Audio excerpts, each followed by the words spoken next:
to the Adeptus Ridiculous podcast. My name is Kiriath. That over there is DK. We're joined by Shy, but there is no Bricky this week as he's on his eternal quest to visit every single Warhammer YouTuber on the planet.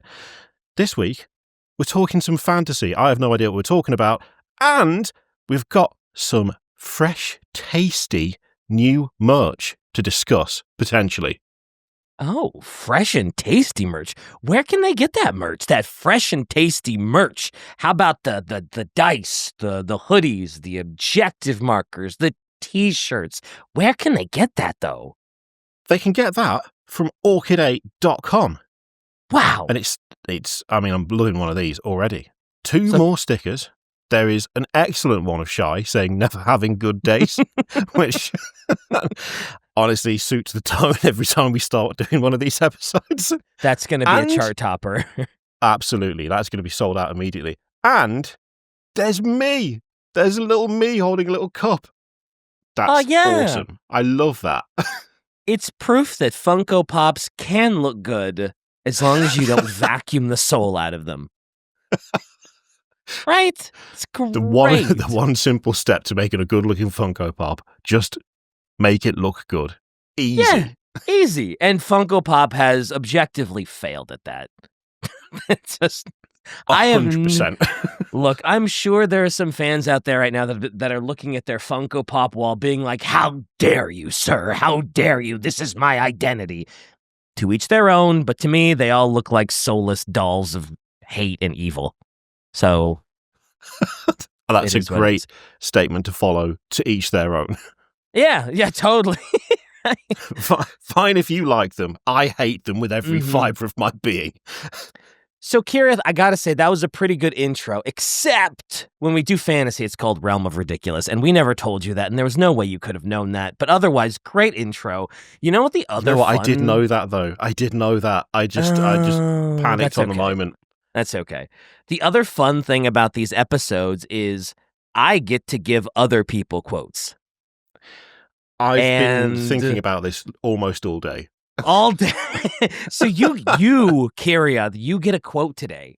And I feel like Bricky is usually fairly decent on these. He's usually in the ballpark. I feel like he's got a better quote guessing ratio than I do, which is not a high bar. I understand that, Chad. It's not a high bar, but there it is. So you're going to take up the mantle today. Are you ready for your quote, Kiriath?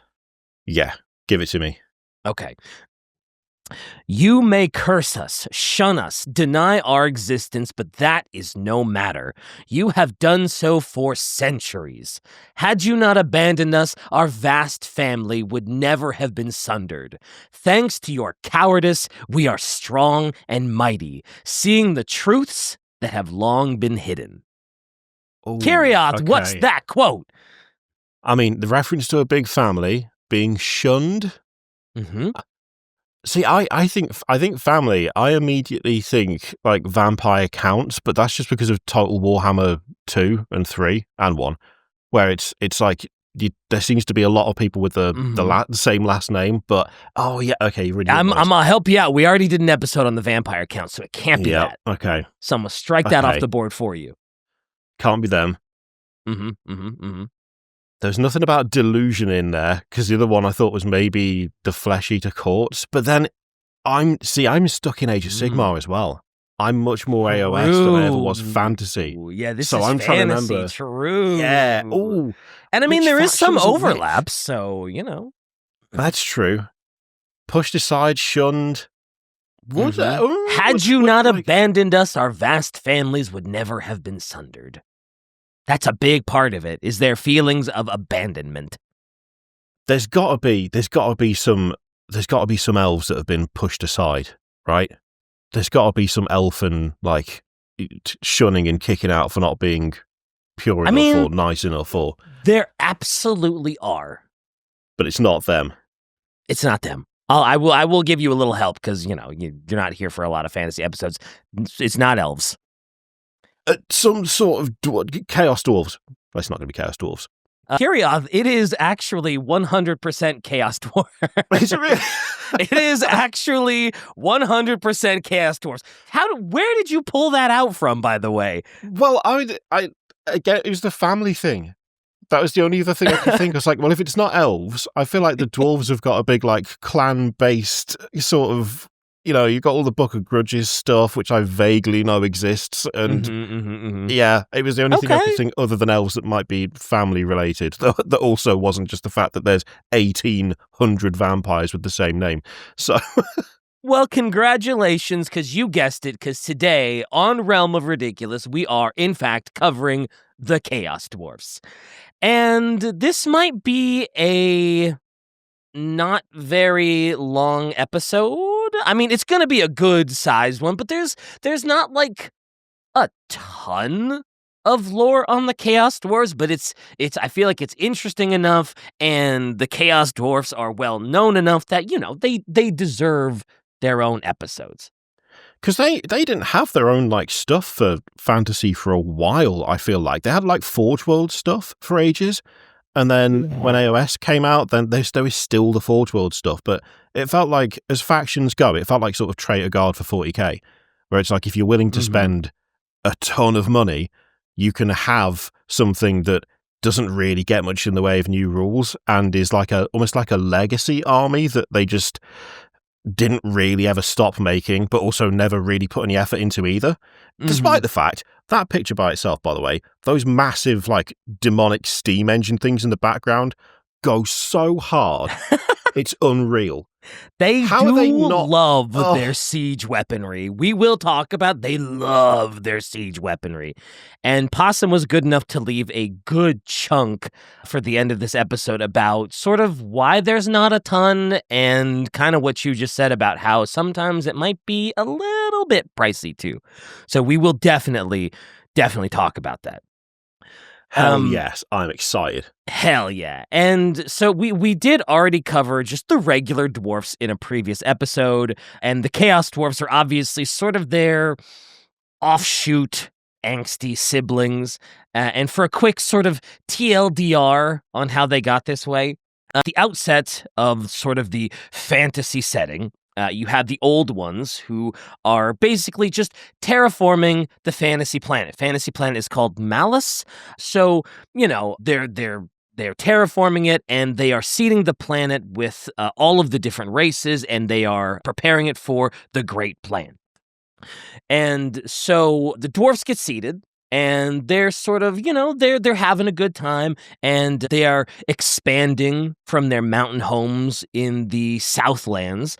They start heading north into the World's Edge Mountain, and they're digging tunnels, they're building dwarf holes, they're harvesting precious gems, and they would just go further and further north. Naturally, they would eventually hit kind of this desolate, barren spot in the north of the World's Edge Mountains. It's called the Great Skull Lands. It's a plateau that's specifically known as the Plateau of Zorn Uzkull. That is a solid name, by the way. Right. That is crazy how good that is. The Plateau of Zorn Uzkull. It sounds very green-skinned. And naturally, a lot of the dwarfs decided, like, oh man, there's this barren, desolate wasteland in front of us. Like, there's no reason to go into that. Let's just head back into the World's Edge Mountains. We'll continue harvesting the tunnels. There's plenty of resources there. There's no reason to chance it in that shit that's in front of us. But not every dwarf decided to head back. Some were a little more adventurous. Some were like, okay, maybe we're not going to head into that. But let's try going, like, southeast. Let's try going to the Mountains of Mourn. And so they start heading out east. They start heading southeast. And, there's tons of resources there. There's really no reason to go back to where they came from, because in the Mountains of Mourn, they're like, oh, wow, look at all these resources. We're good. Like, we can just stay. Great. Wonderful. Love it. Why leave the land of plenty?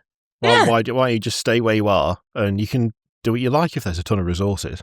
Yeah, absolutely. So you've got dwarfs in the west that are doing great, and you've got dwarfs in the east that are doing great. They're both sitting on just, wow, resources aplenty, and they are communicating with each other. They are trading. There's nothing getting in their way. Wow, the dwarfs are just, man. They ate and left no crumbs, as the kids say.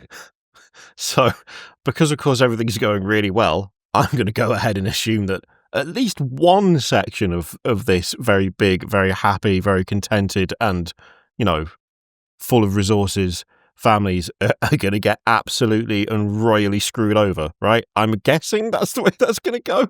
It's funny because literally the next line in my script is, but if you know anything about Warhammer, nothing stays nice and content for long.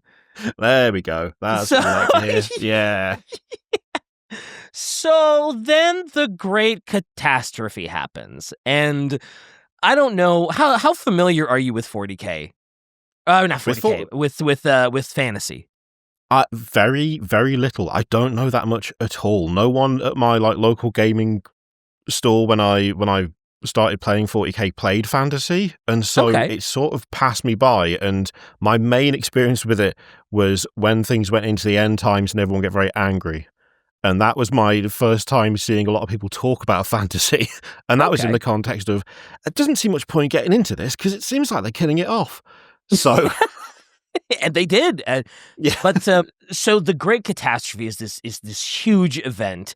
It basically affects almost every faction in fantasy, but more or less. So the old ones, like I said, they created all of this. Before they showed up, this was just a big, desolate ice planet, more or less. There's like Earth, but in the Ice Age. And they had these giant portals at both poles of the planet so that they could come and go as they please. They can terraform. They can make it a nice, green, lush planet. Everything is great. Great catastrophe is when these portals inexplicably, for seemingly no reason, just fucking explode. Nice. And they explode and they leave two massive tears in reality on both poles, and just the worst bullshit of chaos comes pouring on through, making everybody's life a living, breathing hell. That is some classic Warhammer right there. Oh, nice. For sure. On brand. Absolutely.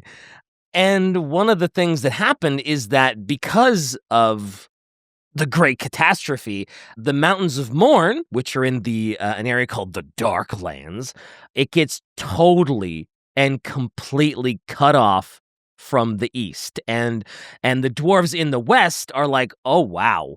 The poles just exploded. There's chaos everywhere. There's demons all between us and the Mountains of Mourn, and there's there's just these new surges of magic energy that were never there before that are just surging like tidal waves. And so the dwarfs were just like, yeah, those guys in the east are so fucking dead. There's no chance they survived. We barely survived. It is so Jover for our guys over there.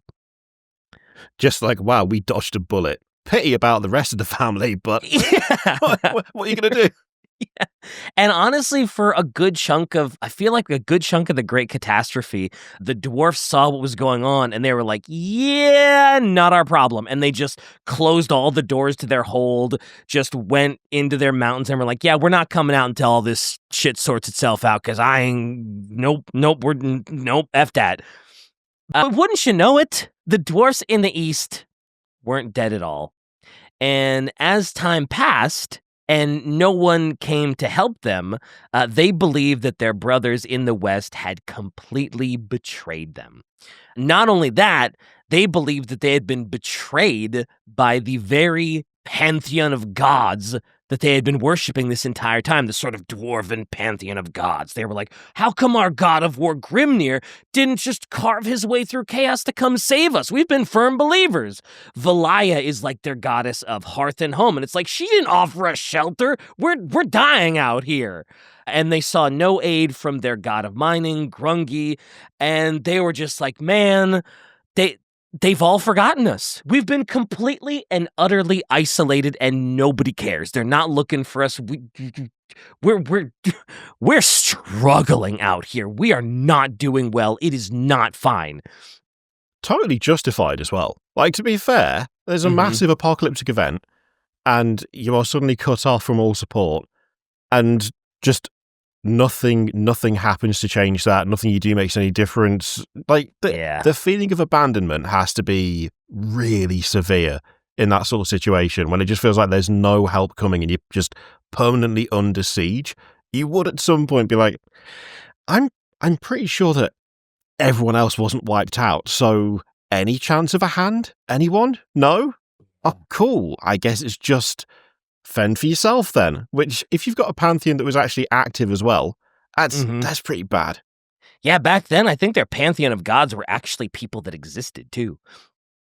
And a joke a lot of people make, I don't know if it's a joke, but they're like, well, you did kind of overexert and overextend into a land you didn't fully understand, and while there may have been a lot of resources and stuff, you know, you kind of put yourself into this position a little bit yourself, right? Which, I don't know, because things were going so well, everybody was communicating, so I don't know if that's really valid, but some people do say, you kind of did it to yourselves by overextending into the dark land, right? So go ahead. I can see it, but then also, how do you kind of justify that when it's a case of, here is a massive, unprecedented global event, the like of which has never happened before?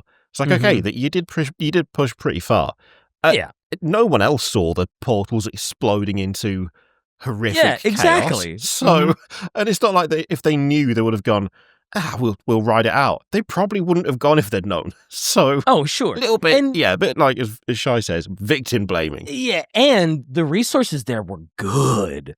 They're still good. Like, it was where they ended up in the Mountains of Mourn is still plentiful. Like, even after the poles exploded, there are still good resources to be had here. So it's not like they just kind of wandered off there for no reason. So, yeah.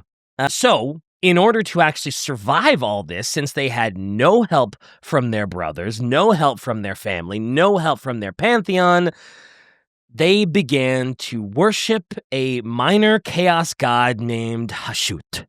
This is the god of fire, greed, and tyranny, and would become known to the Chaos Dwarfs as the Father of Darkness. That is a solid name. I'm a little bit familiar with Hashut because of Warcry, because they did a war band, which was the Horns of Hashut, and it had been like thrown around as a rumor, and it made me think, well, I'm pretty sure I know that that's related to the Chaos Dwarfs in some way, but I wasn't sure how. I think there might have been a unit name that was on Forge World or something, and I was like, oh, we're going to get to see like actual plastic Chaos Dwarves, because their models looked great back in the day, and then it seemed to all just be normal humans in tall hats, and I was like, this is not what I signed up for. What the hell is this? Come on, you know. Do you... Oh, hey, since usually I have to read the quote because, I'm usually the listener. You want to read the quote that Shai posted? Yeah, let's go. Okay. Where was Grimnir when our warriors were dying? Where was Valea when our children sickened? When we called out for aid in the deep places where we delved, it was not Grungni who answered our call, but mighty Hashut who delivered us in our time of need. Who are the real traitors here? Our kin who abandoned us to madness and death, or we who only sought to survive against the forces of chaos? One day there will be a reckoning, and it will be the sons of the Father of Darkness who will have the victory, not the weak-willed spawn of the pathetic ancestor gods. Jesus, really went in right at the end there. That goes so hard, yeah. Also, Mordian Slagfist. What a name. Oh, yeah, Slagfist is such a Chaos Dwarf name. Just like, I've got slag for fist, just molten iron for fist. The only downside to that name is slag, obviously, like molten rock and iron and whatever. But also in the UK, the word slag is effectively an insult to a woman of. I was going to say it's kind of some repute, I guess. Yeah. Also, Possum left a fun little note about this. Originally, the Chaos Dwarfs were generalized as corrupted by chaos and tended to align more with Khorne. But Hashut was added to kind of establish their uniqueness despite being manipulated by chaos. There is also this sort of neato quote from a person named Astragoth, the oldest living Chaos Dwarf sorcerer lord, that is, one day Hashut shall rise from his slumber and trample the world beneath his brazen hives. The dead shall outnumber the living, and those that remain shall be dragged in chains to the pits of Zharr to toil for the great glory of Hashut. And all will be blessed darkness. Hardcore. I like that. That's really cool. I quite like that they've got their own like facet of chaos as well, rather than it just being Khorne. And just be like, oh, well, normal, your standard dwarves that haven't fallen to chaos, they've got berserkers. But chaos dwarves have also got berserkers. Since dwarves have got slayers, it will just be like a weird mirror of just like, who has got the most big axe. Whereas actually having it be something a bit different and it being based around darkness as opposed to just blood and skulls. I don't know, that makes them way more interesting. I think so too. Also, I love the Slayers. Slayers are so cool. They really are. I love the fact that like one of the greatest Slayers to ever exist, I think it's Gotrek, and it's like, oh yeah, he's still alive. He's so good at his job. And it's like, no, he's a Slayer. The fact that he's still alive and hasn't died in combat because he's too good means actually he is effectively the worst Slayer ever. He's being bad at his job by being so good by at being killing so things. hard to kill. Yeah.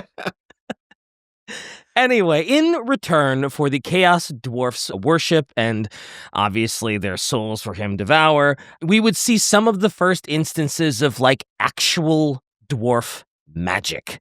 Like normally the most magic you'll see from a dwarf is like a runesmith, and they're just, crafting and smithing magical runes on weapons and armors to give them like special properties. But now we have demon smiths, sort of these cursed chaos dwarf sorcerers.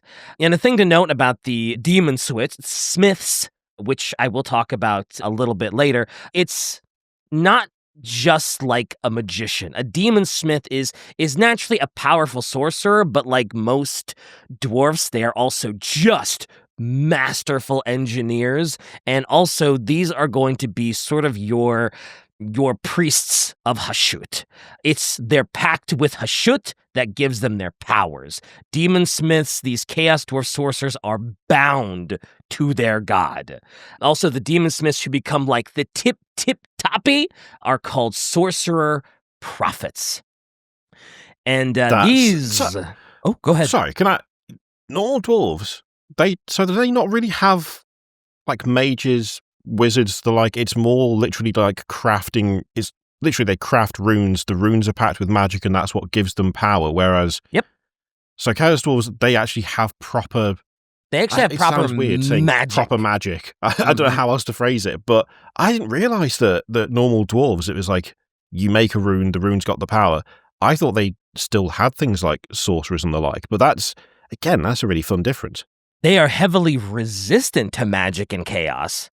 But yeah, generally speaking, with dwarfs, I believe it is just like they don't use magic. They use their runes. They use their rune enhanced weapons, and those runesmith weapons are nasty. That is nasty. If you get a rune carved dwarf weapon or armor, it's like, oh, that's good. That is a family heirloom for the rest of your family's existence, because it is probably busted.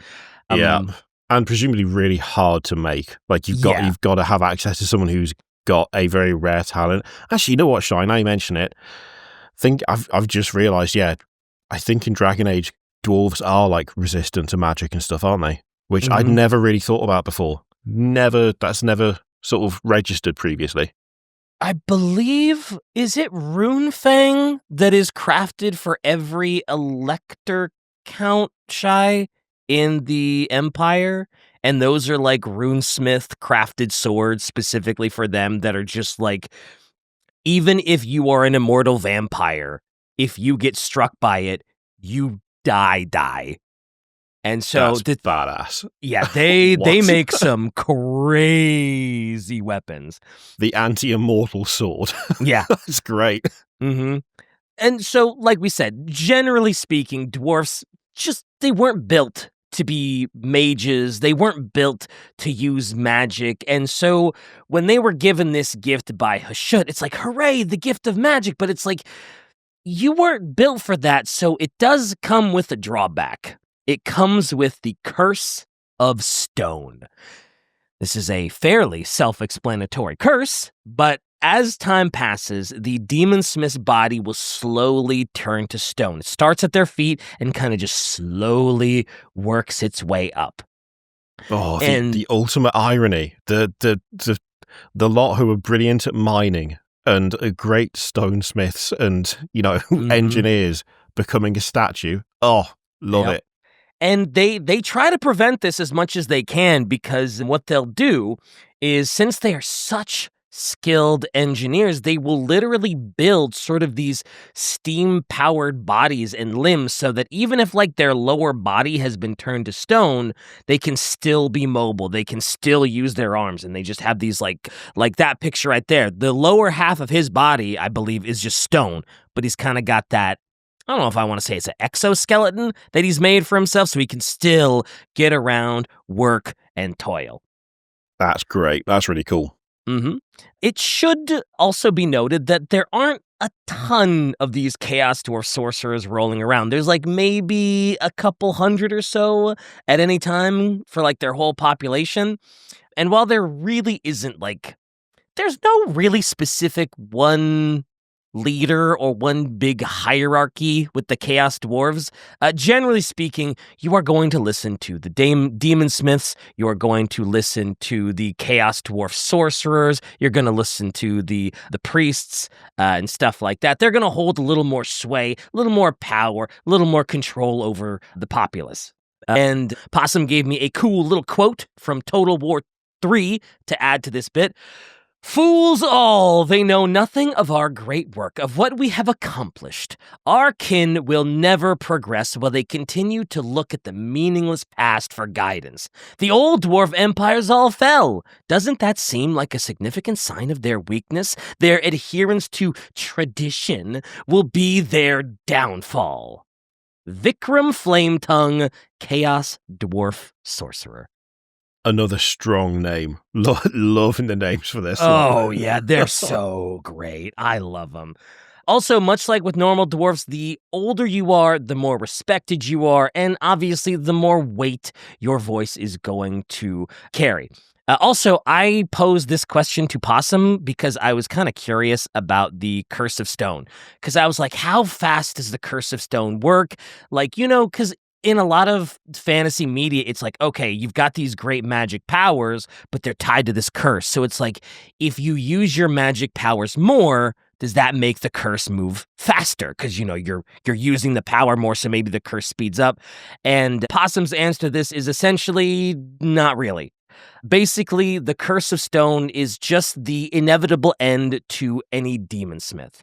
It is just a slow process. It doesn't seem to have any bearing on their magical ability or their usage of magic. It is going to happen. You can't stop it. You can't speed it up. You also can't slow it down. So that kind of makes it this just existential dread of, oh my God, death is indeed looming. As it says... Oh, go ahead. I was just thinking, given that a lot of, when it comes to fantasy tropes, that thing of the exchange of power speeds up whatever the downside is, it would actually make it more interesting if it was just a set thing of, okay, you've made the pact, you are turning to stone, you know from previous people doing this that you have roughly this many years, you need to do as much as you can with yourself in that time. That would be something that I think is a bit different to a lot of, especially kind of more generic kind of exchanges of power when it comes to fantasy, because it feels like a lot of them are just, I can summon lightning, but every time I do, I get weaker or whatever. It's that kind of, every time you do it, it gets worse for you. Just having a linear progression of, you're just going to turn into this. Now, you got this much time. Let's see what you do with that time. That's, again, a little bit different. Like, it feels like there's some fun, like, maybe not subversions of fantasy tropes, but making them a bit different from what you'd normally expect with the Chaos Dwarfs. Mm-hmm. And even worse, as it says in one of the White Dwarf magazines, the oldest sorcerers are just blackened, immobile stone statues. Their mighty minds trapped inside forever. Oh, so not... I should have seen that coming. Not so dead, just trapped. You are just trapped for eternity in immovable stone, aware of everything around you. You get that reverse Dr. Stone, right? I don't know if there are any anime weebs out there, but yes, it's the reverse Dr. Stone, unfortunately. Can you write a will? Like, if I ever turn into a full statue, please take a rune-empowered pickaxe to my forehead. Just, You know, that's actually a fair question. I didn't think to ask, like... Because obviously, like, by the time the Curse of Stone gets up to, like, your chest, you're like, well, shit. There's not a whole lot I can do anymore, even with all of the engineered stuff. I wonder if anyone's ever been like, hey, this is my last will and testament. I don't want to be stuck in this forever, so if you could just, like, put a bolt round in my head right now, do it, please. I don't want to be trapped in this thing forever. I wonder if that's been done. Someone's got to have at least thought about it, right? Possum, leave a comment. Let's go. Anyway, at the very center of the Chaos Dwarf Empire is their capital city called Zharr-Nagrand. I'm probably mispronouncing that, so sorry, any Chaos Dwarf fans, which has this massive mountainous tower made of obsidian called the Tower of Fire and Desolation. There are innumerable furnaces constantly roaring and melting iron for whatever weaponry, armor, or chaos bullshit that they're cooking up next. It also sounds like because this tower is made out of obsidian and it is like the size of a mountain, there's always sort of this like red glow to it because all the fires and all the smelting and all the smiths and foundries are all just billowing this heat off it. So it's always got this eerie sort of orange glow on it or around it, like in that picture. Yeah, that art is solid. I'm kind of getting I'm gonna be the one to do it. Do it. I think I'm going to be the one to do the boss baby thing. Do the boss baby. Is it Saruman's Empire, Isengard, where it starts out nice and green, and then you've got the tower in the middle, and then it just becomes a series of mines and crafting pits, and there's smoke and lava and all that stuff going around it? Reminds me of that. Although, to be fair, you can say that about, 90% of fantasy? Mm-hmm. Reminds me of Tolkien. I wonder why. Remember in our last episode where you were like, man, somehow you just keep jumping ahead in the script and mentioning stuff that we're about to talk about. The literal next thing I was going to talk about was, if you look at the wiki, there is a little blurb of like sort of information at the bottom where it specifically says this area has taken pretty decent inspiration from Mordor from The Lord of the Rings, which it was close. Which once you look at it, it's like, oh yeah, I totally see it. Like as soon as I saw that, I was like, oh yeah, all of these descriptions of like the fires burning, the obsidian towers, just the way the Chaos Dwarves are, it totally makes sense. And Possum expanded on this even further, saying like the city is built on the plain of Zharr or the plain of Zarduk. This area is described as an utterly massive crater that is to the west of where you'd find the Ogre Kingdoms. The reason why it's a crater is because of just the sheer amount of destruction that the Chaos Dwarves have created. It was stripped to its core, it's been overmined and overdeveloped. The river that runs through it, the River of Ruin, is described as being just deathly polluted because it's got all of the waste from the foundries and the forges, and all of that just drains into the Sea of Dread. The air is just thick with smoke. The sky is like perpetually just full of ash and just death. So it's like Mordor for sure, but Possum says it actually also, like you said, gives a very stark sort of Isengard vibe, especially with the rapid industrialization of a once very lush green area. Yeah. I just thought, out of nowhere, did they name these places themselves? Because we've got, what? It could be. The Plain of Firing Desolation, the River of Ruin, the Sea of Dread. Are those things that the Chaos Dwarfs themselves were like, I've got just the name for this particular landmark?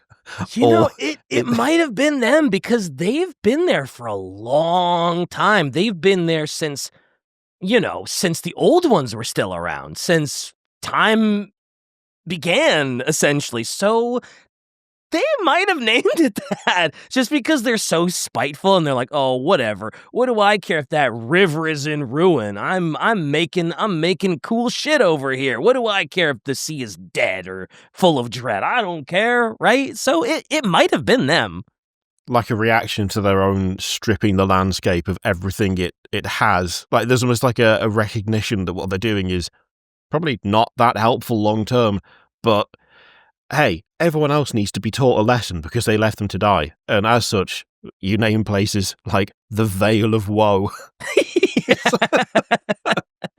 The River of Ruin. But it's also worth noting that, again, this area that the Chaos Dwarves have occupied, this capital city and the area around it, it is so resource rich. They do not have to go anywhere. They have everything that they need. It's kind of like their regular dwarf cousins, where it's just like, why should we go anywhere? Our mountains, we haven't even scratched the surface of the goods and resources here. There's no need for us to go anywhere. So at this point, the Chaos Dwarves are like, yeah, you abandon us, but hey, fuck you, we're good here, and now we're gonna make you pay. We can make infinite steam engines whilst we're here, so right? You're gonna be out of luck. And at the very tip top of Zharr Nagrand, again, I'm so sure I'm mispronouncing that, there is this massive temple dedicated to Hashut, who is usually depicted like this sort of fiery, smoky, menacing-looking bull.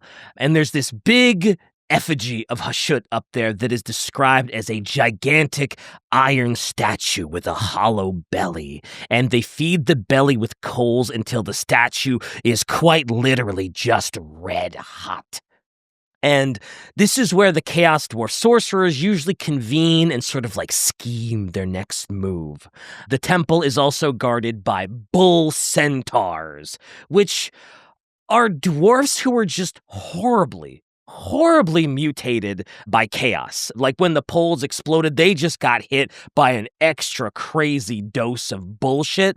And so now they have the upper body of a dwarf and the lower body of a bull. I think I remember those models vaguely, and they looked solid. Like, really, really cool. Yeah, there we go. They are. Oh. Mm-hmm. And this is another one of those cases of like, yeah, dwarfs are normally like absolutely resistant to the taint of chaos and magic, but sometimes when you are that close to an overwhelming flood of magic and chaos, it doesn't matter how resistant you are. Bad stuff is still gonna happen. Yeah, I guess it's like the difference between having an X-ray and being stood over Chernobyl when it blew. Yeah, exactly. Technically similar, but the dosage makes all the difference. Oh, definitely.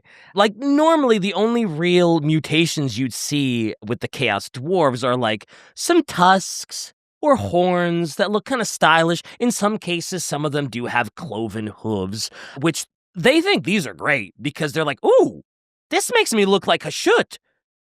I'm being blessed. I have been blessed by the Father of Darkness. Wow, good for me. And they get to keep the fancy beards. There's That's no true. downside. They do. Bigger, faster. They look like they're god. Presumably hilariously strong when they're hitting other dwarves, and they still get to keep the beard. It's just win-win all round. And back to the bull centaurs. The first instance of the bull centaur did come from the days when the Chaos Dwarfs kind of just randomly turned into this because, like, there's just so much chaos bullshit running around, and then it's like, oh my god. But now this is something that can actually happen at birth. A dwarf may turn into a bull centaur in utero, and as you can guess, this 90% of the time will kill the mother. I was just going to ask how bad it was when it came to the happy day. I can't imagine how painful it must be giving birth to a bull centaur. Ay. But naturally, again, it's like, oh, bull centaur, this has got to be a blessing from Hashut, because it's like it is a dwarf and a bull combined. Brother, this has got to be the god. This has got to be Hashut giving us his divine blessing. And when they're born, they're raised by the sorcerers. But because this doesn't, and we'll talk about this a little bit later. We'll retouch this subject, but because the bull centaur thing doesn't happen that often, sometimes the sorcerers will, manipulate these babies and sort of make them become bull centaurs. So they'll use sort of these alchemical spells and other concoctions to sort of turn them into those, like, living war machines. And they have, like, living metal skin, and they get turned into, like...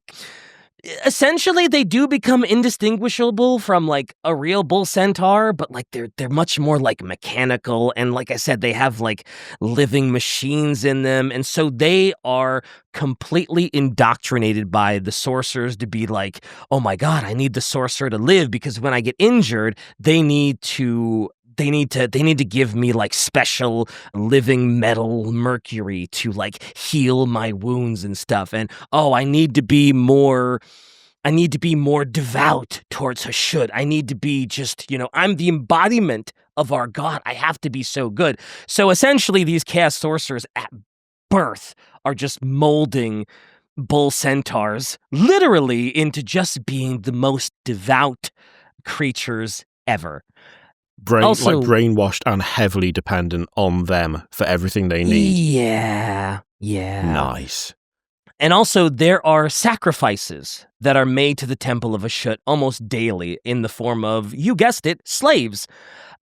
And these... You surprised me. I'll be honest, when you described the temple the first time round, when you said, and they throw in, I was expecting babies, slaves, prisoners, slaves, drop down list of insert the thing that would be most awful to throw in. So when you were like chucking in coal, just a second, I was like, oh, that's way better than I thought. But no, of course, It all comes back to, I was going to say human sacrifice of whatever sentient creature you happen to have come across that day. Yeah, you got to feed Hashut. You got to feed Hashut. But the thing about bull centaurs is you look at that guy and it's like, they're obviously very ferocious creatures, but apparently, I did not know this, bull centaurs won't eat anything that is dead. Bull centaurs prefer to eat their meals as their meals are still alive and wide awake, and apparently, they prefer it if their meals are also screaming for help. Oh, lovely. Oh, great. I mean, that's just an added layer of horrible on top of all the other horrible. It's got to be really difficult to find a good restaurant if you're a bull centaur as well. Well, that's a very niche cuisine, Actually, to be fair, if you're a bull centaur, you're probably hanging out at the very top temple of Hashut. And so chances are the sorcerers are just bringing you slaves on a silver platter that naturally don't want to be there. So honestly, you're probably getting 5-star dining experience as a bull centaur. It's a great meal every time. Yeah, every time. Apparently, there are also 2 other creatures that are similar with the bull centaur and may share similar beginnings. We have the great Taurus. Oh, I don't know why I can't say that word today. And I would say Taurus, but Taurus, might not account for that might not account for other accents. So. Yeah. And the Lamassu. Possum says visually one is like Teostra and the other is like Lunastra. I think those are Pokemon. I want to say Teos. I want to say that's Sun and Moon, where one is like a fire sun lion and the other is like a big bat that's in the shape of the moon. Is this a rare one where like neither of us get the reference? Oh, whoa, hang on. It's Monster Hunter. Oh, so Teostra... no! I mixed up Pokemon and Monster Hunter. My world is over. The chat will never let me hear the end of it. Mother. Yeah, I'm afraid that is Monster Hunter. Basically, it's like a big dragon lion. That's the best way to describe Teostra. And the other one, what was it? Lunostra? Mm-hmm. It's also very interesting trying to look these up, but you don't have to spell them. Lunastra. Lunastra. Pretty much the same. They're both got sort of, cow-like, bull-like faces, but my gut thing would be like lion dragon with some sort of bull face might be my way to describe those.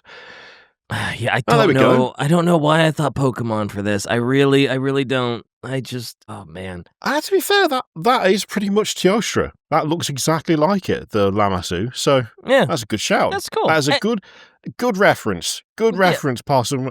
We just didn't know what they were. No, I only started playing. Well, I don't. And I was about to be like, where did they first come from? Because I only played World and Rise, and that's another podcast, right? Anyway. That's next week's episode. Yeah. So the Great Taurus are essentially a gigantic red bull with bat wings that wants to kill you. It is the embodiment of pure rage and actively hunts dragons, goblins, ogres, and more. Of course, they breathe fire that is capable of melting weapons, yummers, and they can get so angry that they shoot fire out of their eyes. Nice. You love eye beams. You love that.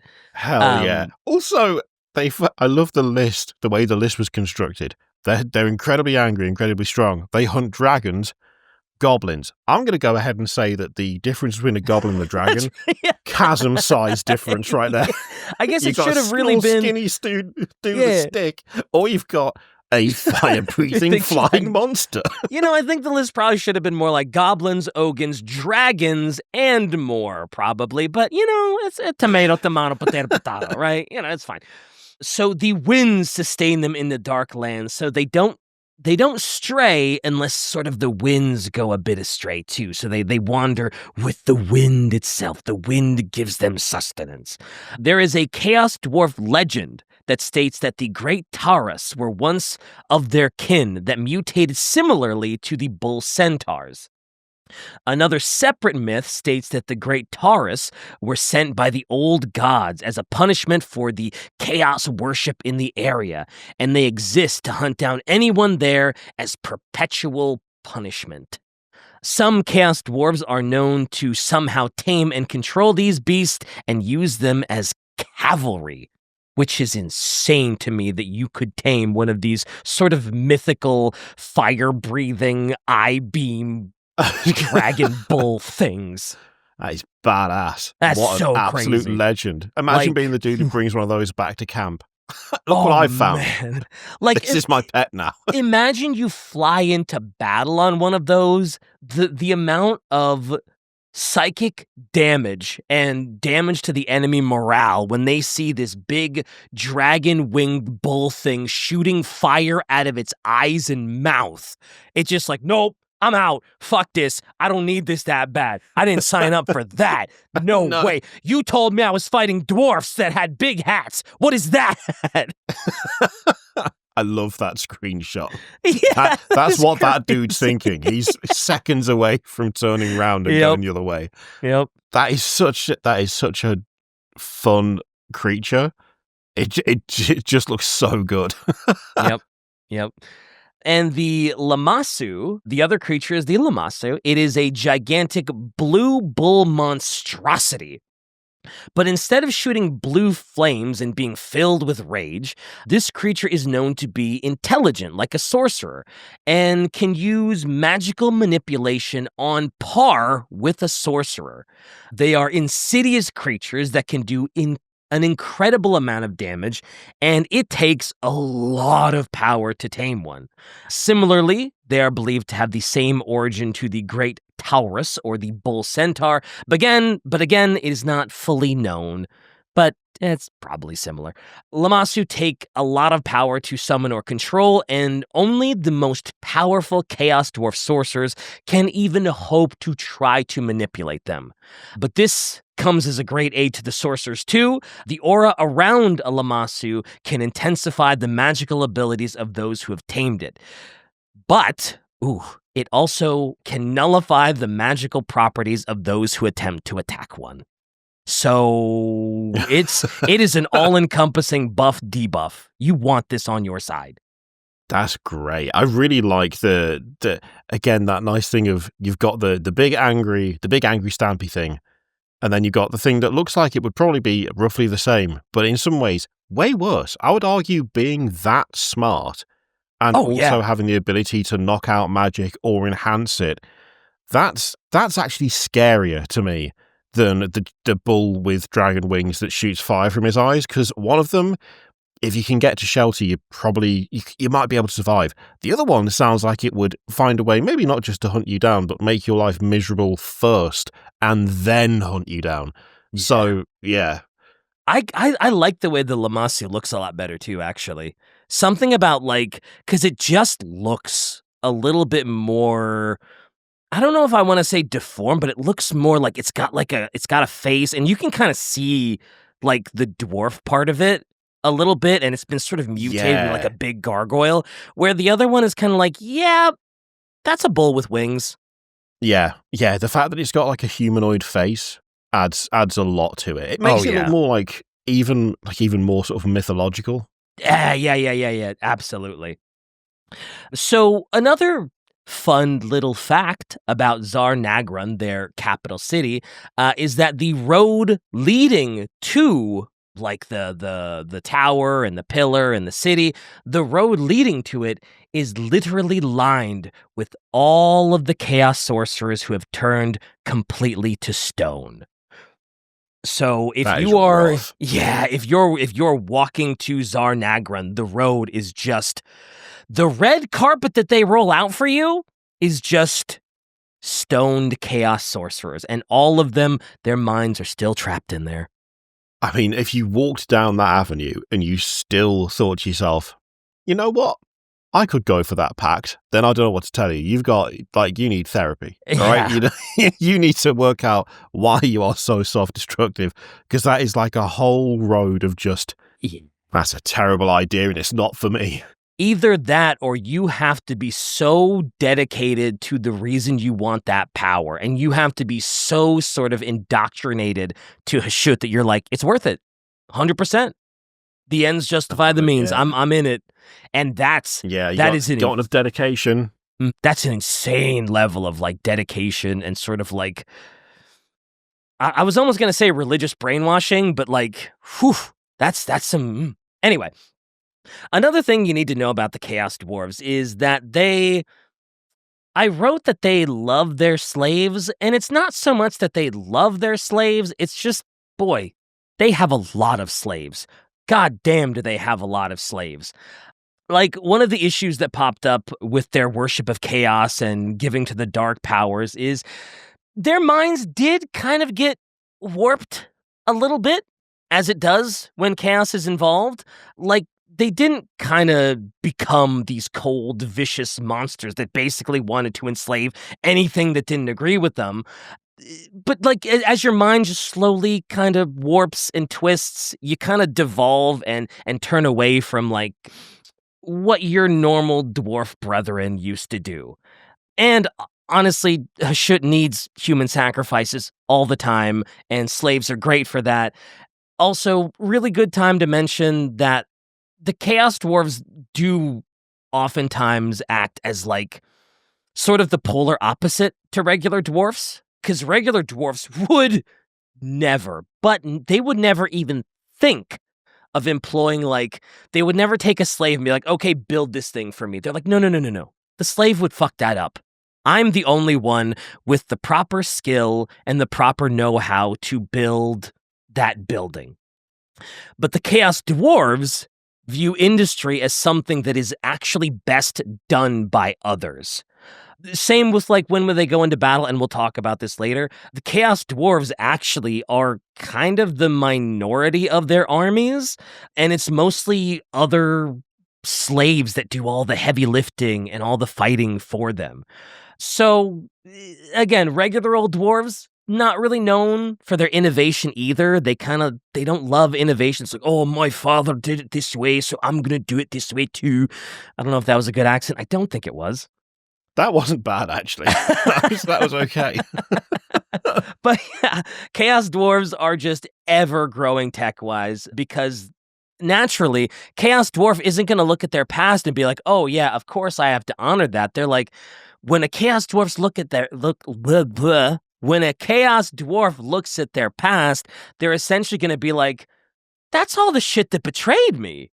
Those are the gods and the ideals and the stuff that like left me isolated out here in the first place. Why would I give a shit about honoring that? I am going to move forward. I have my eyes on innovation and the future, and whatever I can do to move forward, I'm going to do, even if that means having the most slaves that have ever existed. If that's the price that I have to pay, then that's the price I'll pay. It's like, I guess it's almost like they got cut off, like geographically and socially, and because of the combination of both of those, they basically got cut off from what they would consider to be their history as well. Where it's just, why would we emulate what's already happened when we can do something different? What happened essentially means that everything we grew up with or grew up believing or like believed as a full-on species, that didn't work. It all went wrong. Why would we just carry on? You've got to change. You've got to make things different. Like a total societal shift away from everything that the dwarves believed and straight into mass slave ownership. Also, Shai said, listen, I'm really struggling to not boss baby Iron Warriors here with bitter industrial faction that considers the other guys traitors, loves to herd slaves, and are ruled by warp demons. Yeah, it do kind of be like that. And the other thing is the Chaos Dwarves will use their slaves for like a majority of just the grunt work. Like the building of Zharr Nagrund and that giant tower, they could not have done that on their own. If it was just Chaos Dwarves building it, never would have happened. It was pretty much completely done by slave labor. A lot of day-to-day maintenance on the buildings, on the city, on a bunch of stuff. It's done by the slaves. So, they don't love their slaves, but they sure do love using their slaves. Yeah, I was going to say work smarter, not harder, but that sounds like some sort of tacit agreement with the practice, and that's not what I'm going for. Yeah. And to the Chaos Dwarves, essentially anything that is a different race, anything that is not Chaos Dwarf, is more or less, that is a commodity to be collected, used, and then chucked in the bin when it loses its value. They sort of have this xenophobia. Like the regular dwarfs have this sort of like, ooh, if it's not a dwarf, it's... But the normal dwarfs don't quite act on it the way that the dwarfs do, the Chaos Dwarfs do. The Chaos Dwarfs really, really act on it, and they love collecting slaves. And honestly, there are very few things they won't turn into slave, but one of them... they don't like taking Skaven slaves, and they refuse to take Skaven slaves. They don't take Skaven slaves because it's just... Skaven are just too goddamn devious. And devious... I was going to say, I bet it's a convenience thing, isn't it? It's not necessarily... probably a mix of convenience and a quality of work, given, how Skaven stuff is prone to exploding, collapsing in on itself, turning people inside out. They probably tried it for a little bit and then went... look, that is the fourth sword that guy's made this week that has spontaneously combusted, and we don't understand why. Can we just stop using that guy, please? Yeah. So it's probably a lot of that, but also something that I didn't think of is like when we say the Skaven are devious, like there's obviously the sort of like they're always trying to backstab stuff. All of their stuff explodes. But there's also this idea that when you take a Skaven as a prisoner or a slave or something, that Skaven might actually be a spy, and they might actually want to be captured so that they can sabotage you, especially with the Chaos Dwarfs, because the slaves are taken to all of their important places to do maintenance. And Skaven have this nasty habit of potentially being sort of plague bear bombs that are just waiting to go off and wipe out your whole operation and just infest and infect everything and just ruining your whole shit. Also, there might be chaos. They're just the wrong type of chaos. Yeah. Do we consider Skaven as chaos? Well, the Great Horned Rat officially became the fifth chaos god in AOS. Yeah. He's up so there now. in AOS for sure they're chaos, and the Great Horned Rat becomes a chaos god. But I always felt like in fantasy there was a bit of a like coin flip as to like, are they actually chaos? Because the Great Horned Rat wants to be the next chaos god, but in fantasy it's technically not. We'll just go with they are. It kind of feels like they're evil chaos, bastards. Like chaos in, but like a lowercase c chaos. All the stuff is like capital C chaos because it's under the control of the Pantheon and worshipping the gods. Whereas the Skaven, even now they are part of like the Great Horned Rat is part of the Pantheon in AOS. They still feel like chaos with a lowercase c. They're just out there to cause absolute havoc 100% of the time, and I feel like they don't care who's on the receiving end. Oh no, they absolutely don't. Let's go. Even if it's their own Skaven troops, they will absolutely just be like, oh yeah, I can take out my rival Skaven in that bomb explosion too. Hell yeah, brother, let's go.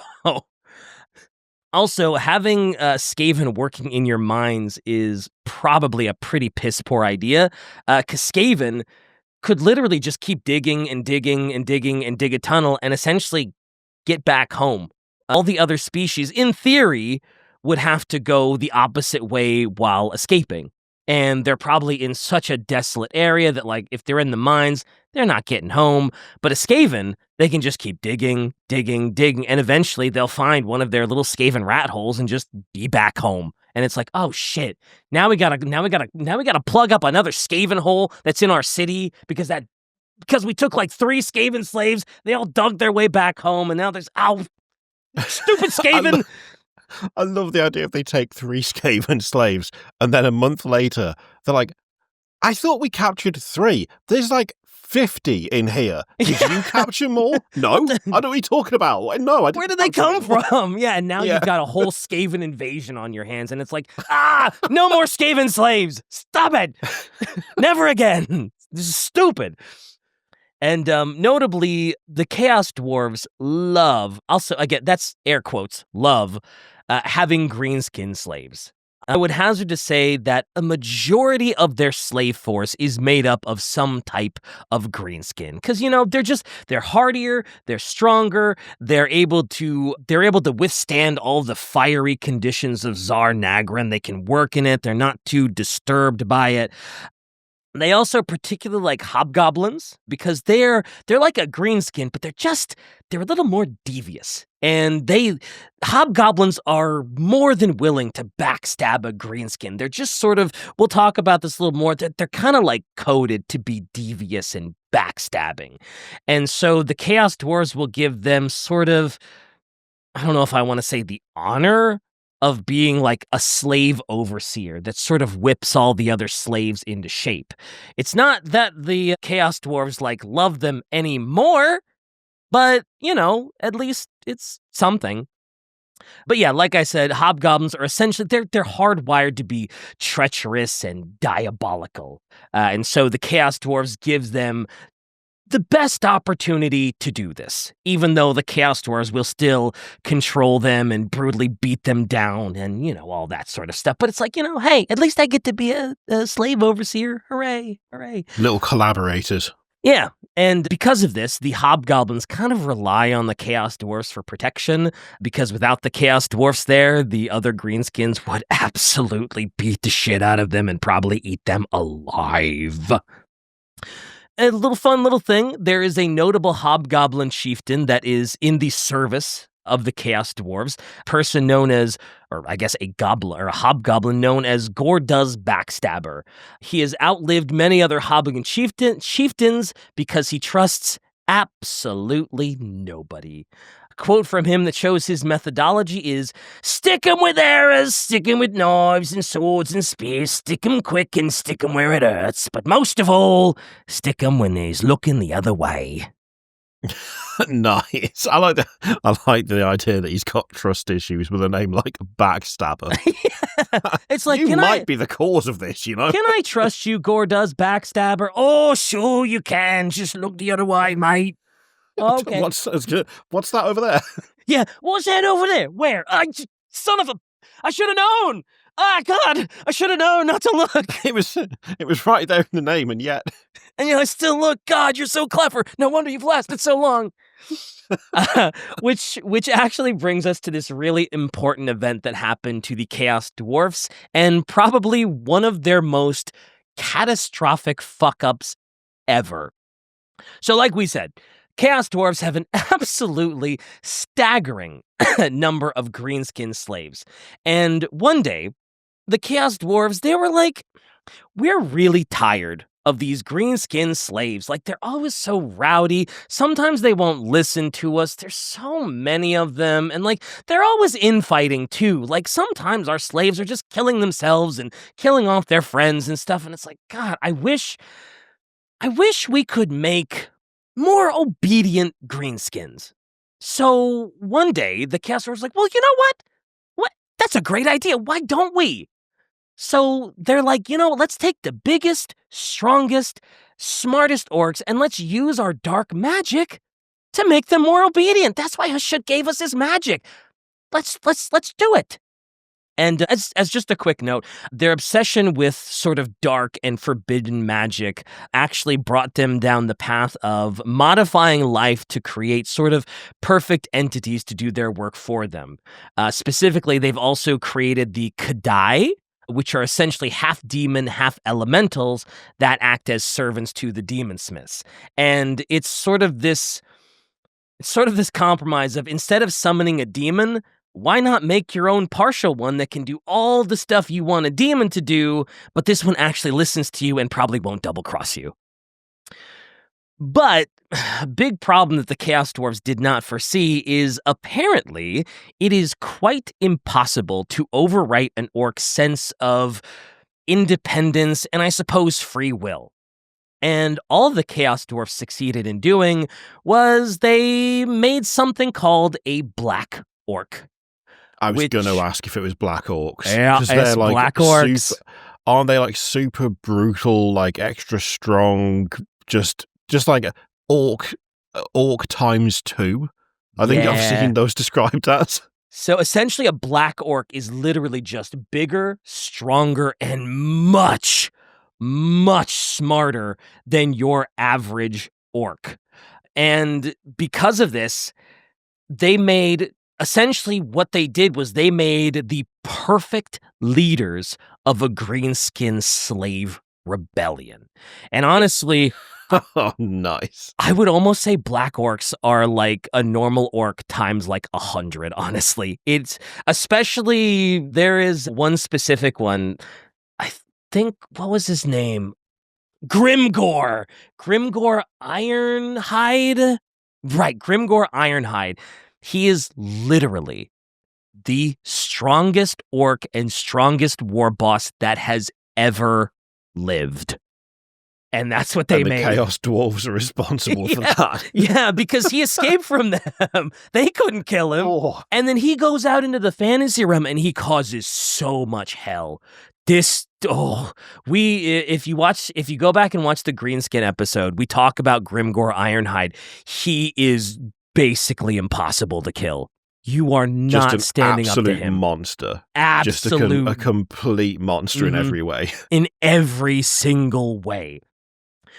And so, quite literally, the Black Orcs lead a greenskin slave rebellion.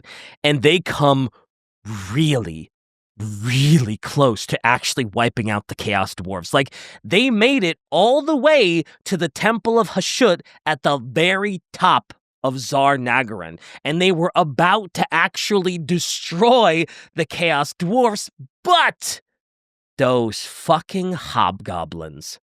The hobgoblins decided at the very last moment they wanted to turn on the greenskins. And so they end up turning on the greenskins in just the most pivotal moment, and they end up shifting the tide of battle in the favor of the Chaos Dwarfs, and the Chaos Dwarfs are able to sort of get them under control again, a bunch that probably make it out, but they are able to be brought back underfoot by the Chaos Dwarfs. And I brought this question up to Possum because I was like, if the Black Orcs and the Greenskins made it all the way to the temple, like they must have basically crippled the Chaos Dwarfs, what could those hobgoblins have possibly done to stop that and to like really shift the tide of battle? And Possum's response was, it's a bit vague, but it goes into what was mentioned before, where hobgoblins are just instinctively built to be treacherous and stab others in the back. And this is what they did to the Black Orcs. Though it's not explicitly stated anywhere, you can kind of presume the Black Orcs are on the front lines, as they should be, while the hobgoblins were towards the back. The hobgoblins took this to their advantage and were able to attack everyone from behind. And so this results in sort of this pincer move where you've got Chaos Dwarves attacking the Greenskins from the front, and then you've got Hobgoblins attacking from the back, and it's just, there's just no way to fight both of them off, and you just get scrunched into the middle. Yeah. Yep. Also, Shai said, at this point, very few Black Orcs remain in the service of the Masters of Zharr Nagaran. Though they are not permitted to enter the city itself, most escaped and joined with other orcs. Okay. That is a catastrophic, project gone wrong. Technically succeeding in making, stronger orcs, but amplifying everything about them, including making them way more intelligent, when what you really wanted was way more obedient. That is bad. That is a bad, a bad way to do it. Yep, that is, yep. And it's crazy. Oh. The Grimgor Ironhide did escape from this. So that's almost the lore quote. They sought to make them stronger, hardier, and more intelligent, that they could better carry out the will of the Chaos Dwarves. They succeeded far beyond their expectations and desires. Hell yes. That's great. Yep. Also, at this point, it's worth mentioning that also the Noblars managed to escape from the Chaos Dwarves, which Noblars are kind of like, these little are they like little tiny, things. like mini goblins or whatever? Yeah, more or less. They're really popular with the ogres. Ogres love them. Eating them, or actually the ogres actually they love keeping them as little pets, and they love having a little Noblar, and to sort of signify that it's their Noblar, an ogre will take a little bite out of its ear and be like, "Oh, look at that one, that right there, that's mine." And because they taste awful and they don't want to eat them because they don't taste good. So they're fun. They're fun to have as little. Oh yeah, they're such dummies. But they're great though. We did an episode on them. I think it was the last episode maybe, and they're really fun too.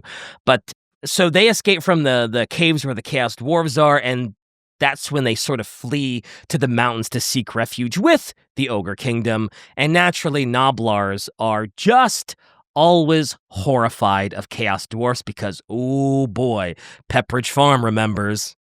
I can't blame them. No. Chaos Dwarves, even by the standards of Warhammer Fantasy, 40k AOS, just Warhammer in general, Chaos Dwarves, absolute wrong-uns to a degree, I think even more than some of the other Chaos factions, it feels like. They just seem absolutely awful from top to bottom. Yeah, kinda. They kinda are. And honestly, that's kind of the long and the short of the Chaos Dwarfs lore, right? They wander a little too far out with good reason. Chaos blows out the backs of the old ones' portals. They get stranded because they're way too far off and everyone assumes they're dead.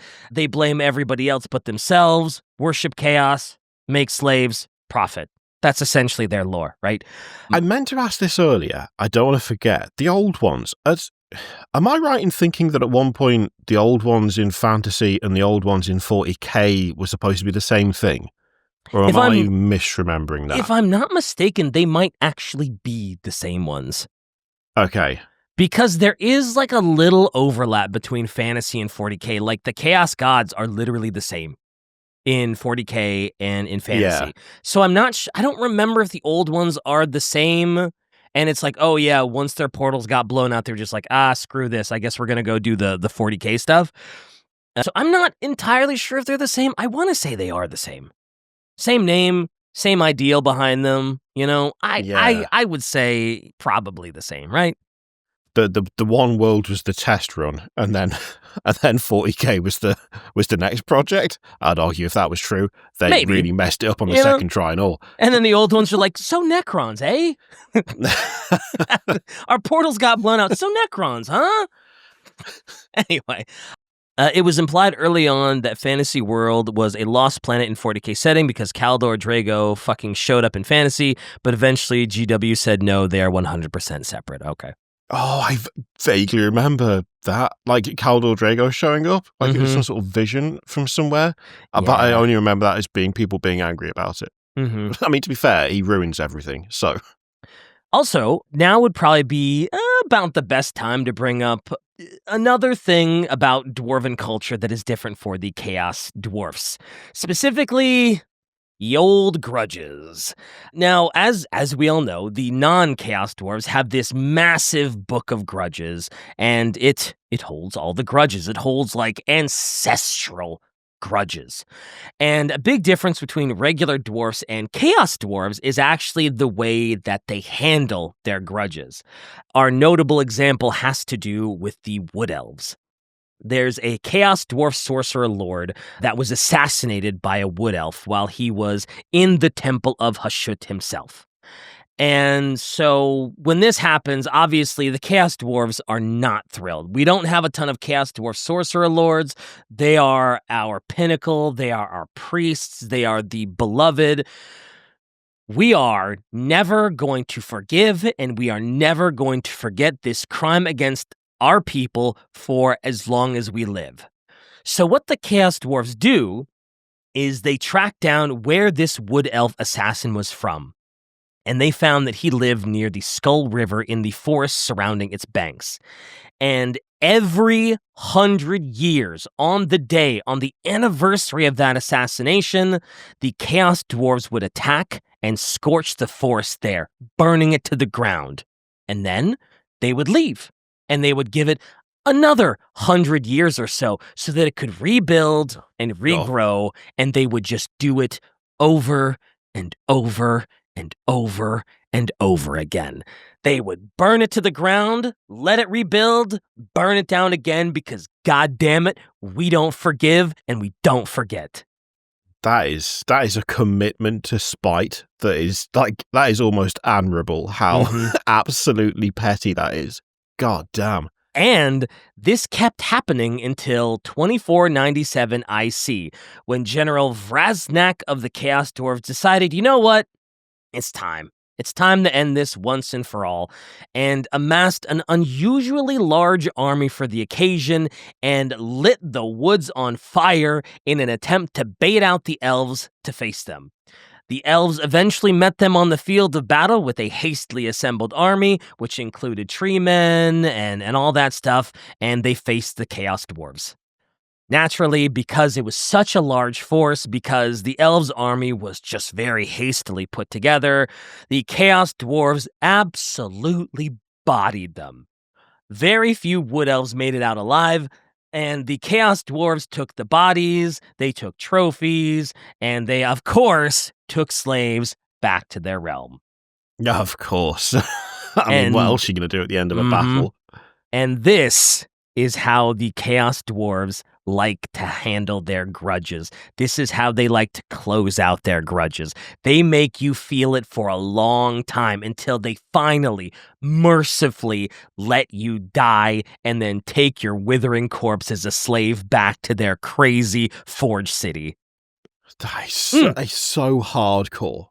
They are so hard. one guy gets killed, and it's like, I see you have chosen thousands of years of pain. I see you've chosen eternal torture. Yeah. Oh my God. So now we can talk a little bit about how the Chaos Dwarfs sort of go to war when they fight and all that fun stuff.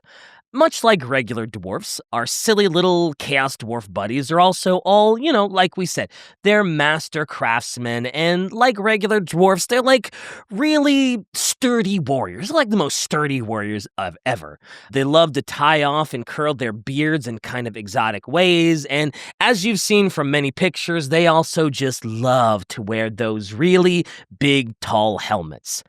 And depending on what specific job or expertise the Chaos Dwarf has, their tall helmets could be stylized in very different ways and have different shapes, which means it's more or less a status symbol. I don't think they need it for actual protection. I'm sure it protects them a little bit, but it's more to just show oh, here's my important job, here's how high up on the food chain I am, and all that good stuff. And Possum notes that the emphasis on headgear was sort of a means to roll in the goofy-looking old pictures of the Chaos Dwarves into sort of a more contemporary version of the game. It's just people didn't want them to lose their silly, goofy hats. At some point, things like that just become so integral to how people think of a faction that it's like, we can't ditch this now. I think it's the same thing with some of the Eldar stuff, where when you look at the older models of the Phoenix Lords, it's like, why is his head so big? Why is his hat so tall? But that's what it looks like now, so you can't change it. You've got to just make it a little bit different to suit modern times. Same thing with the Chaos Dwarfs, probably, where it's like, okay, is that an old picture choice. of one Shy? I'm sorry to interrupt you, but that is so silly.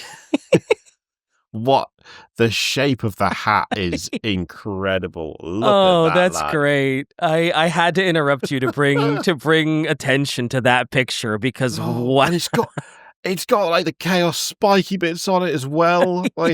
Oh my God, wow. Oh, that is brilliant. That's a phone wallpaper if I've ever seen one, by the way. Oh, hell yeah. Oh yeah. Also, as we've said before, they love chucking their I keep saying they love their they don't love their slaves, but they love using their slaves. They hate their slaves. They love using their slaves. So, of course, they will chuck slaves at their problems until the cows come home. They have tons of slaves, and there aren't that many Chaos Dwarfs, so why would I risk one of the few Chaos Dwarf soldiers we have when we can just throw our seemingly infinite number of cannon fodder slaves at the problem? And the Chaos Dwarves themselves, when they do fight, as you might imagine, are just dripped out from head to toe in the finest weapons and armor that the demon smiths can muster. Their armor is usually sort of this blackish color and is very just naturally resistant to heat and fire. Also, a good time to note that they are, by and large, the Chaos Dwarves are the most technologically advanced race in the old world. Their machines are essentially just completely unmatched in advancement in the fantasy world. Again, as we've been saying this whole episode, this is also in large part because they just have so many slaves. They just have so many slaves to throw at industry and making stuff and advancing stuff that is a large part of why they are so technologically advanced. It's really easy to produce a shed load of prototype products and machinery and guns and weapons if, the risk of people dying in the process is meaningless to you. Yeah, it's completely meaningless. You don't have to be careful. So yeah, we accept that there is a good chance that just by hitting this in the wrong way, you will die. But that's a risk I'm willing to take from over there in that corner of the room whilst you do it because you have no choice. Yeah. Let's go. That is totally the quote. You could die from this, but that is a risk I am more than willing to make for you. Yep.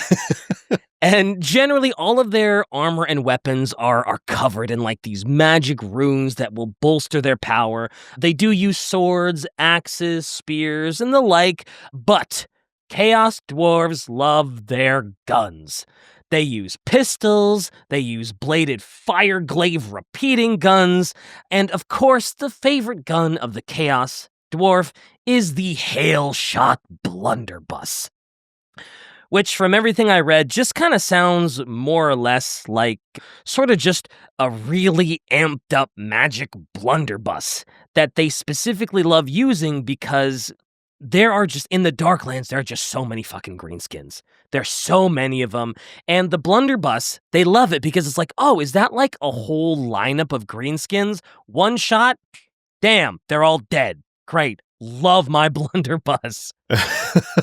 Oh, God, they look so good. That is the squad that I distinctly remember being on Forge World and then never buying it, because why would I just buy a random squad of dwarves when I didn't play the system they're involved in? Mhm. But a whole like unit of those guys with like the almost blank helmets that cover the entire face with just the little pinhole like eye sockets in them, all just holding these massive guns. It looks so good. And yeah, the stock is also an stock axe. is an axe. The front is an axe. The back is an axe. Oh, hell yeah. That is an all-purpose weapon. So good. Also, they have So really cool good. helmets on. Like, they don't have hats, those guys, but damn, those masks are The helmets are great. And I guess it goes without saying that also their guns are rune-etched to make them some really bussin' guns, as the kids say. Anyway, sort of... Do they say that? Do they say that, The though? kids do say, right? They totally say they're bussin', and it's a blunderbuss, so of course it's bussin'. One might say it's blunderbussin'. No, okay, all right. I'll give you that one, okay? Yeah, I'll give you that one. Sort of lastly, the Chaos Dwarfs also just love their big ol' siege weaponry and their demon engines. Being master craftsmen, they are really great at building them too, and they just love fielding them. Like, they have this thing called the Hell Cannon. Looks kind of like your average siege cannon, but it's imbued with a demon sentience, to the point where the Chaos Dwarves have to literally chain it to the ground so it doesn't just go roaring and wheeling into the enemy lines. And apparently sometimes chaining it down just isn't enough. Sometimes it breaks free and it just starts rolling, and just starts going fucking crazy because it's so bloodthirsty. I love that. Most cannons you have to stabilize and you have to like put some sort of barrier or something to prevent the recoil from sending it flying backwards into your troops. These, you have to do that so that it doesn't actively attempt to run your own army over because it hates you. Yeah, so the demon sentience doesn't just like, I'm so thirsty for blood, let me go! And it's like, hey, chill, let us aim you first, Jesus! Your cloak is supposed to fire at range. Stop trying to run them over, please. We've made ammo for you. Please let us use it. Also, these things run on a furnace that needs to constantly be fed the fresh flesh of their enemies, which eventually the cannon will also convert into energy bolts that it can fire at the enemy too. Incredible. I'm assuming Love the Hell is a Cannon. slave an enemy? Because surely Why they not? get fed in. I guarantee you Chaos Dwarves are like, oh, we don't have any fresh enemy bodies? Well, there's a slave. Yeah, sure, chuck it in there. Why not? We hate those fuckers anyway. Counts as an enemy, right? Come here, punch that hobgoblin. It counts. Yeah, sure, why not? Hostile action, Yeah. get him in there. Yeah. And they also love to use like your sort of standard like mortar shells, rocket launchers. They have a rocket launcher that is powered by shrieking hellfire demons harvested from the cinders of Hashut. They have this cool thing called a skull cracker, which is more or less like it's this locomotive that's been retrofitted to basically act as like the coolest battering ram you've ever seen because it's fortified with like spinning blades, hammers, and picks and stuff like that.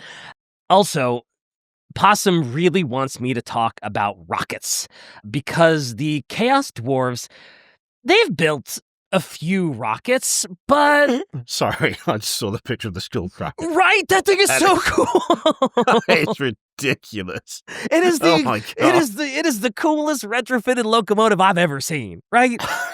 It's just, okay, we just need to keep sticking blades on this until it looks done. Absolute love me the Skullcracker. Oh, it's great. But yeah, Possum wants me to talk, and I will talk because it's cool, about how, the Chaos Dwarfs have built a few rockets in their time, and they're not great at it. Of note, one of their biggest rockets was known as the Hammer of Hashut. It was a test rocket that was the size of a tower. It was launched, but it veered off course immediately, and they almost accidentally nuked Zharr itself. Wow. Fortunately, it missed and instead obliterated a goblin encampment and left a crater that was several 100 yards wide. That's so good. I love that their experiments seem to either result in things like skullcrackers or tanks that want to also kill your own side, or black orcs, or nuclear missiles that don't go where you want them to. Yeah. I'm loving the let's just keep throwing stuff at the wall and see what sticks. Yeah, it seems like approach of the Chaos Dwarfs. It seems like an equal ratio of success to failure, right? Yeah, yeah, but I suppose when you've got, infinite slaves, the failures don't matter, do they? And so now we're coming to the part about, so Possum has left me a lengthy bit about, why is there a lack of lore? Why don't they have as extensive lore as, say, the Greenskins or the Empire or any of that stuff? And so I guess to begin, the introduction of the Chaos Dwarfs was a bit unique compared to the other races in Warhammer fantasy battles. They were first introduced through various issues of White Dwarf during the 4th edition of the game. This was a means to test and see if there would be, any interest in them. But this is immediately hit with a problem.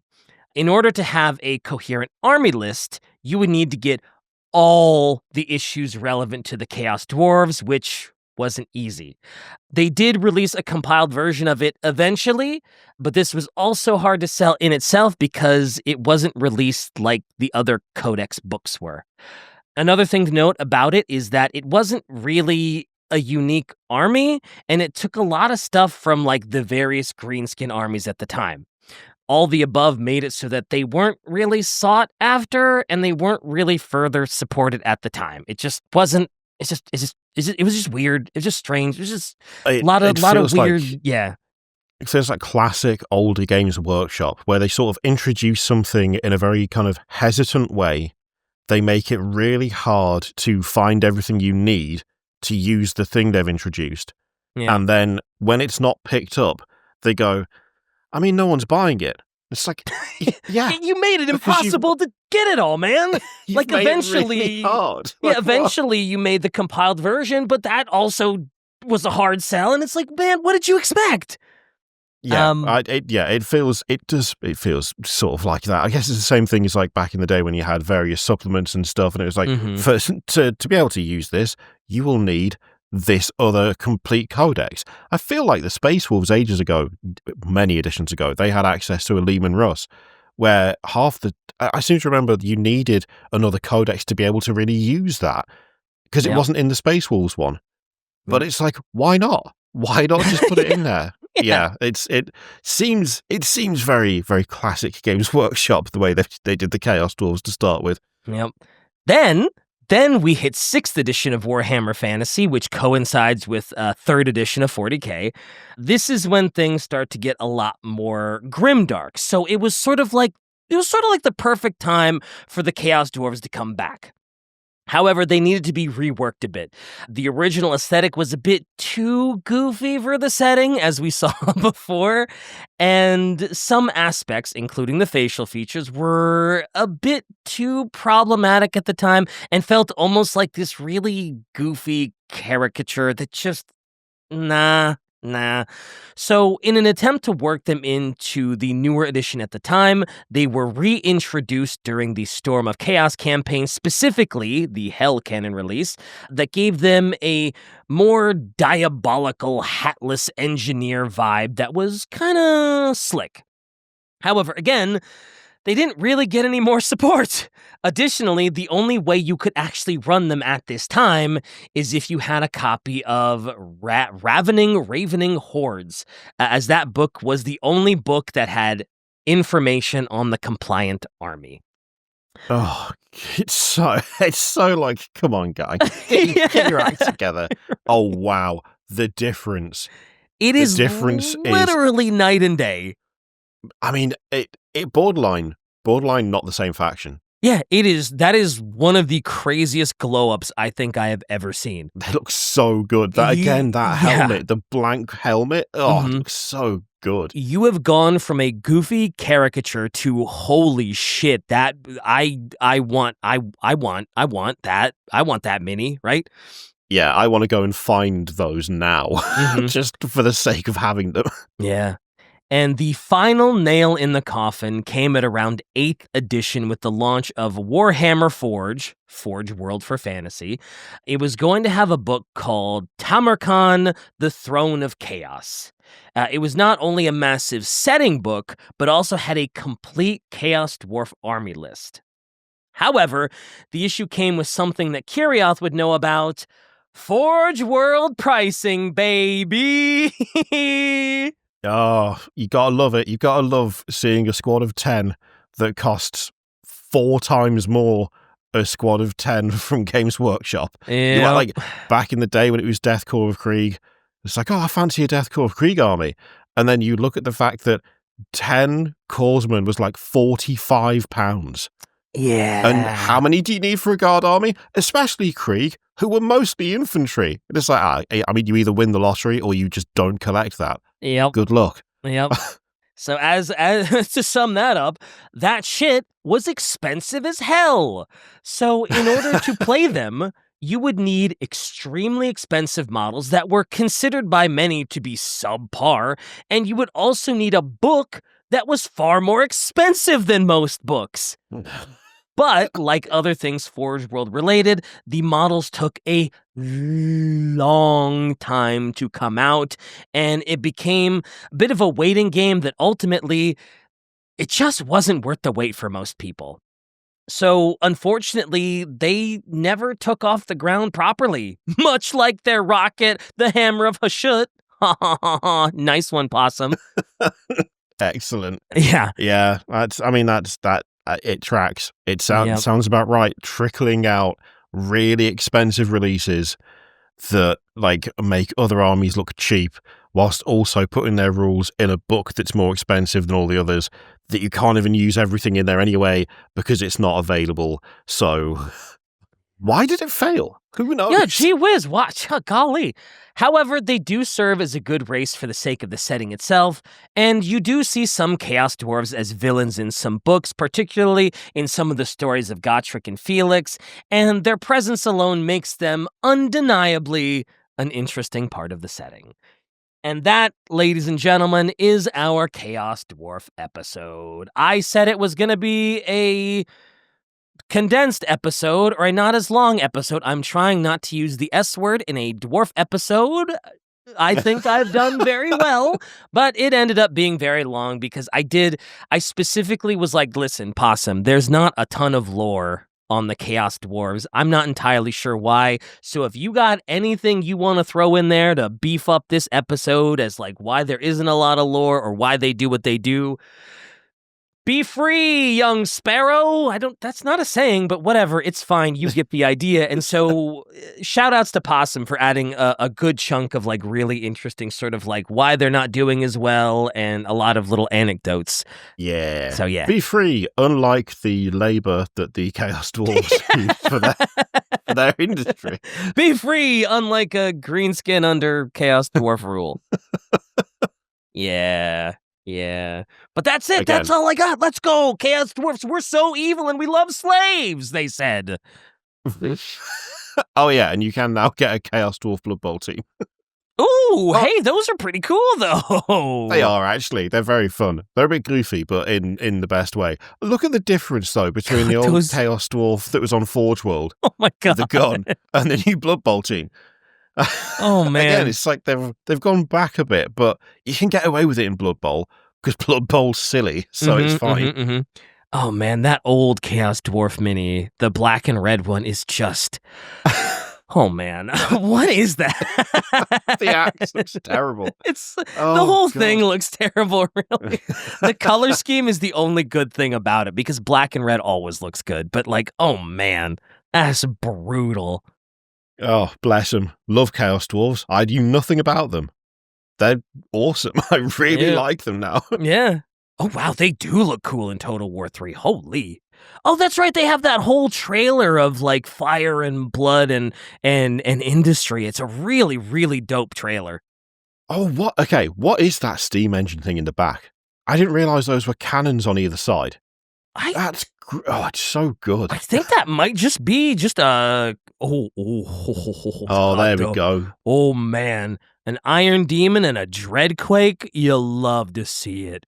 Yeah, those are the ones I like. They were on Forge World for so long, and I just never went anywhere near them, and now they've disappeared. And I'm like, yeah, but that steam engine was insanely cool. Oh yeah, the blades on the front make it look so much better too.